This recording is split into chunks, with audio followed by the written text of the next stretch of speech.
முருங்கைக்கீரை சட்னி தான் செய்ய போகிறோம். அதுக்கு நான் கொஞ்சமாக முருங்கைக்கீரை வந்து உருவி வச்சுருக்கிறேன். உங்களுக்கு எவ்வளோ உங்கள் ஃபேமிலிக்கு எவ்வளோ தேவைப்படுமோ அதுக்கு தகுந்த மாதிரி நீங்கள் எடுத்துக்குங்க. இது நான் கொஞ்சமாக தான் உருவிட்டு தண்ணியில் போட்டு நல்லா கழுவிட்டு எடுத்து வச்சுருக்கிறேன். ஒரு கடாய் அடுப்பில் வச்சுருக்கேன். இந்த முருங்கைக்கீரையை நம்ம கொஞ்சம் வதக்கி எடுத்துக்கணும். கொஞ்சமாக எண்ணெய் விட்டு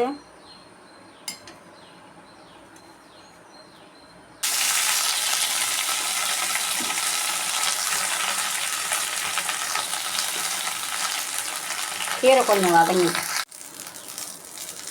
கீரை வதங்கிட்டு இது கூட கொஞ்சம் தேங்காய் துருவல் சேர்த்துக்கலாம். தேங்காய் கொஞ்சம் அதிகமாக போட்டால் நல்லாயிருக்கும்.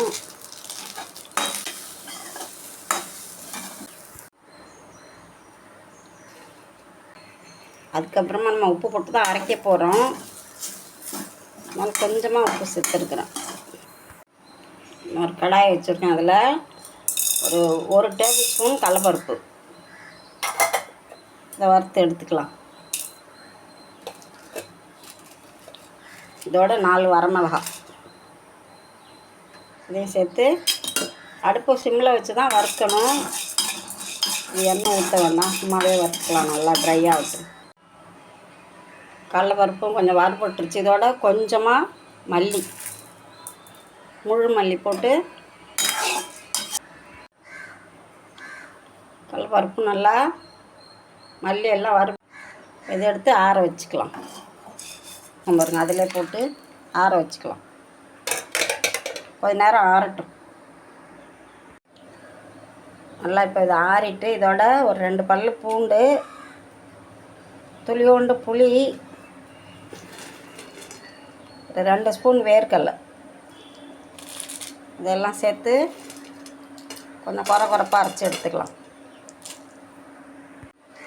இதுக்கு தேவையான அளவு உப்பு போட்டுக்கலாம். உப்பு போட்டு அரைச்சி எடுத்துகிட்டு வந்துடலாம். முருங்கைக்கீரை சட்னி அரைச்சாச்சு.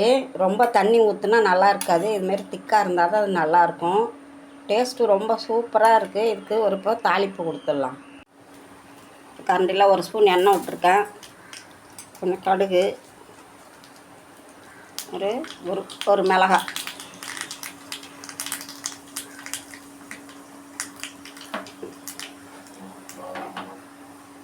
எல்லாம் ஊற்றிக்கலாம்.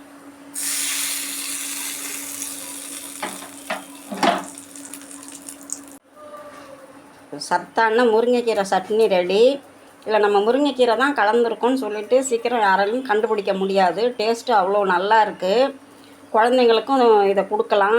கீரைன்னு தெரியாமலே நல்லா சாப்பிடுவாங்க. இதில் வந்துட்டு நான் அந்த எடுத்த அளவுக்கு 4 மிளகாய் போட்டேன். காரம் கம்மியாக தான் இருக்குது.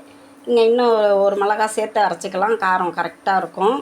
ட்ரை பண்ணி பாருங்கள். லைக் பண்ணுங்கள், ஷேர் பண்ணுங்கள், கமெண்ட் பண்ணுங்கள்.